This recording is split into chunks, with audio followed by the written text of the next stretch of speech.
And The Prisoner of Guantanamo, you won the 2006 Hammett Award. Yes. That's a really cool prize. What's that about?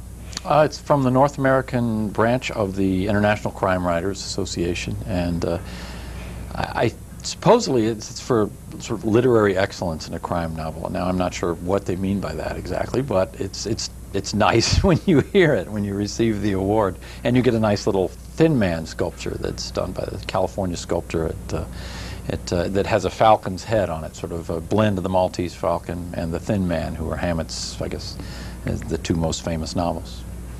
Well, that's a very nice It thing. was very nice.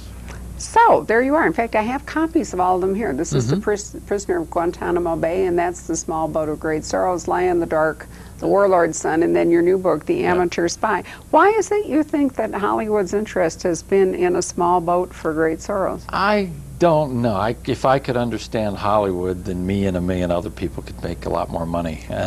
But okay. I think that Frank Marshall, the producer, I think got interested in it, and he's now gotten interested in the idea of working with a young Bosnian director. A Bosnian director? Yeah, who won an Oscar for Best Foreign Film a few years back. And Danis Tanovic is his name. And they have a script that's been written by Gil Dennis, who I think wrote the screenplay for Walk the Line, the Johnny Cash biopic. So it's coming along, and maybe they will actually produce it, and if so, that'd be wonderful. But we'll see. In many ways, it's my favorite of your books. I really like the story in it. Yeah. I'm wondering if partly it's because it's such a strong story, and partly because it's more difficult to film a book authentically in Afghanistan. Yeah, I think it would be.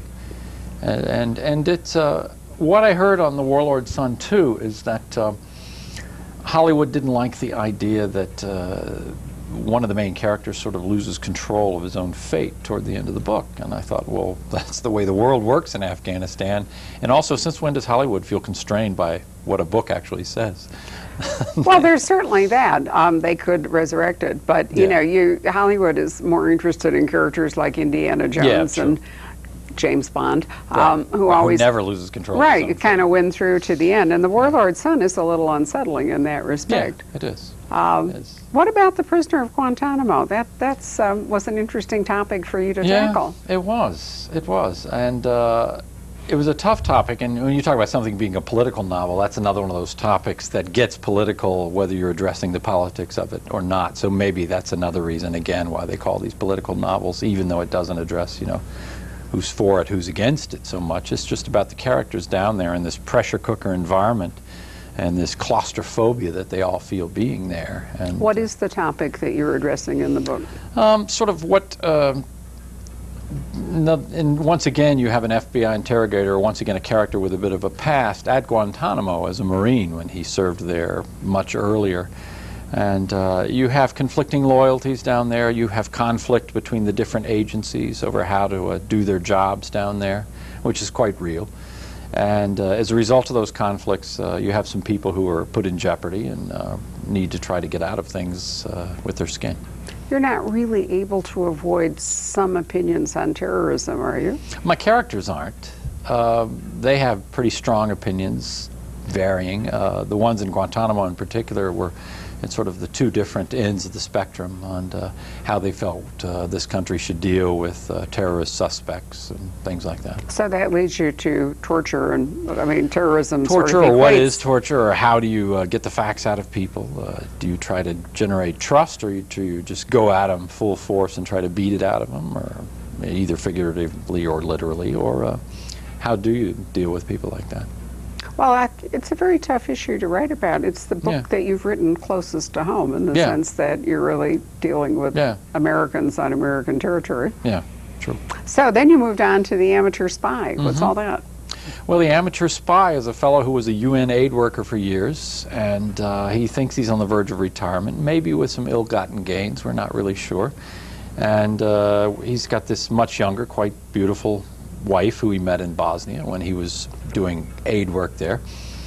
And the first night of their new life, they're visited by three fellows who basically pretty forcefully are recruiting him to spy on an old Palestinian friend of his who he worked with 20, 30 years earlier during the Intifada as an observer for the UN on the West Bank.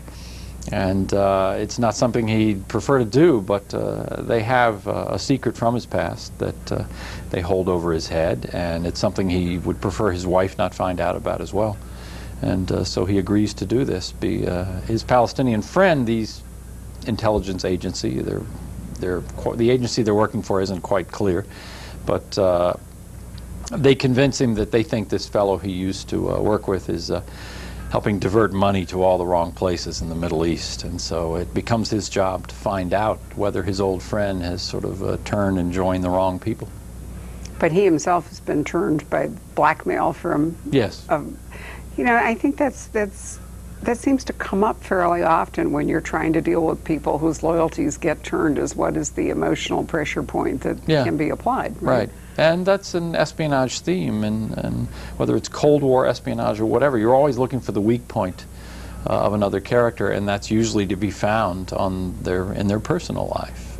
Even with Smiley, his weak point was his wife and his reluctance to confront a man who was having an affair with her as his chief suspect for being a mole, and the Russians knew that. And then later, when he turns the tables, the weak point is his archenemy Carla's daughter. And Smiley uses that, and he doesn't feel very good about using it. So it's a common theme in espionage and in espionage fiction that you pick the weak point in someone's personal life and exploit it. Loyalties are certainly a tangled web, aren't they? They are. They are. Personal, political, professional. Yeah. And also in the amateur spy, it sort of is coming off from the idea that right now the U.S. is a bit short on professionals who can enter that world, that Islamic world. The Cold War, the U.S. guys, the Russian guys, and whatever capitals they were working in tended to frequent the same cocktail parties, the same places. They were coming roughly from the same cultural backgrounds.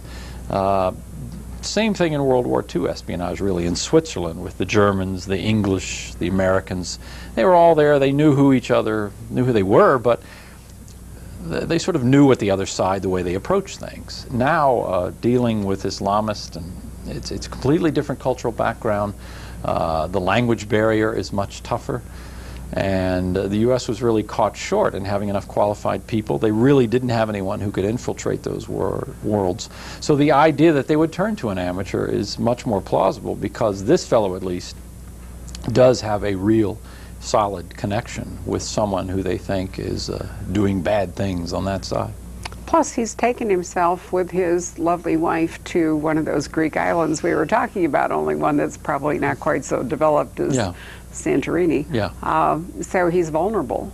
He is vulnerable, and he's in an isolated place, and he's vulnerable because of what he's done in the past as well, on how he got that money to retire to that Greek island. Well, there's certainly that aspect of it as well. So you have produced 5 novels that have really done dazzlingly in terms of critical success. How do you think they're doing commercially? Do you think people really want to read these kinds of books? I don't know. I think Guantanamo did better than the previous ones, but it was a tougher sell because I think it was hard to get Americans. A lot of them didn't want to be reminded of what was going on down there. Right. The Amateur Spy supposedly is selling about twice as well as Guantanamo did early on. Really? And Guantanamo actually did quite well in Britain.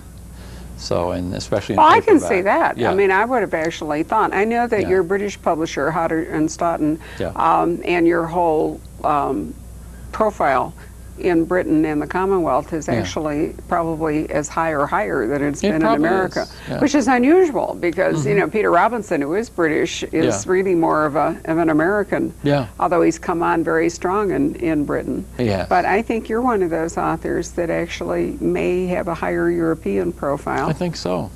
And part of that may be that there is Americans still really like action books with more simplistic. And I've noticed that German, Scandinavian novels and some there's more interest in the psychological drama, the interior characters.